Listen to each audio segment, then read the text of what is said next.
I'm Andrew, Middleton. Grew up in St. Louis, Missouri. Moved down here to South Carolina in 2017. Lived here for a while before I met my wife. But yeah, we've been going to Brookwood for about 2 years now.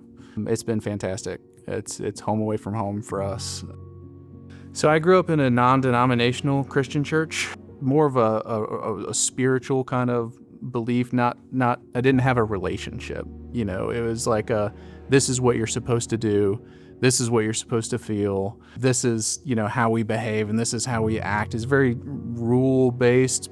I developed this opinion of people that we would go to church with because I would see them behave one way in one environment and in a different way in a different environment. And so it sort of jaded my views on Christianity a little bit and made it kind of hard for me to really develop that relationship with the Lord.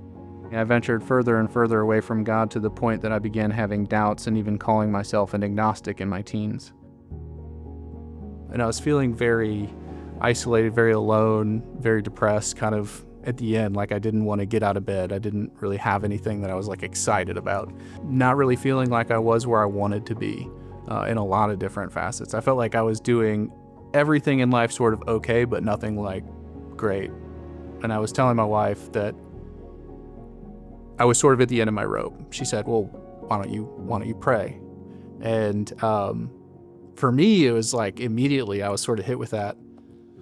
I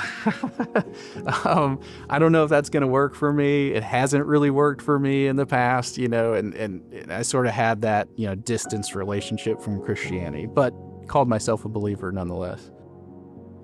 But she was consistent. She just kind of kept, you should pray, you should pray, you should pray. So anyway, I sort of had this inner battle going on. And then I had this voice in the back of my head. It was saying, you know what you need to do. You just need to pray. I sat there for a couple more minutes, sort of fighting it. And then eventually I just caved and I just said, "Babe, will you pray with me?"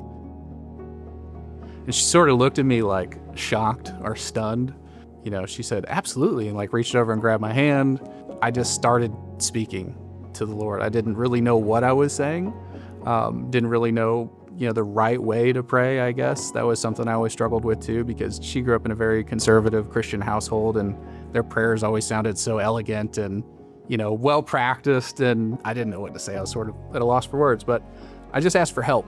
That was the biggest thing, is just asking for help. And it was a very desperate plea, I genuinely need help. Help me, please. I don't remember feeling any sort of immediate changes or anything. It wasn't like I was just, a new person, after that prayer, but I kind of liken it to, if Jesus is standing there sort of banging at your door your whole life, and, even if all you do is just go open the door and crack it just an inch, that's all you need to do. On Sunday, we went to church as a family, and I remember very clearly listening to Brian talk about the first miracle in Cana of Galilee, the turning water into wine. What's particularly stood out to me that day was Brian talking about the disciples then believing in him after they saw him perform the first miracle. So it was okay, so my faith doesn't have to be perfect. If the disciples didn't fully believe yet, surely I have a little grace here. That was a big weight off my shoulders, because I felt like I didn't have to be perfect in my faith. It could be raw, it could be real, it could be a working relationship. That kind of opened me up a little bit. That was the first right hook, in the service that I caught. And at that point, it was okay, God's talking to me. When I would see people raise their hands in church and all that, I didn't understand that. To me, that was just, it was weird. I didn't get it. It was okay, well, whatever, But I distinctly remember the following Sunday after that sermon, they were playing a song. I can't remember the name of the song, but I just felt overwhelmingly put your hands up. And I remember doing that, and my wife looked over and then did a double take.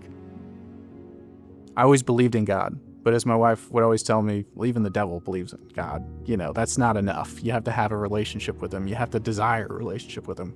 I didn't understand that until much later in life. So early on, it was very works-based. It was very like judging myself, my actions against what I knew scripture to be, and sort of the rules per se, and feeling like I wasn't good enough. And then the shame and everything that sort of comes along with that. And it acts as like a wedge and just separates you even further from God. So realizing that what he did was give you the ultimate gift of salvation, knowing that you don't have to do anything for it, just accept it. If you just crack the door just a little bit, that's really all he needs. If you make yourself vulnerable to do that, even if you just walk up, turn the knob, crack it, and take a few steps back, just open yourself up to it a little bit, and you'll get there. He does the rest.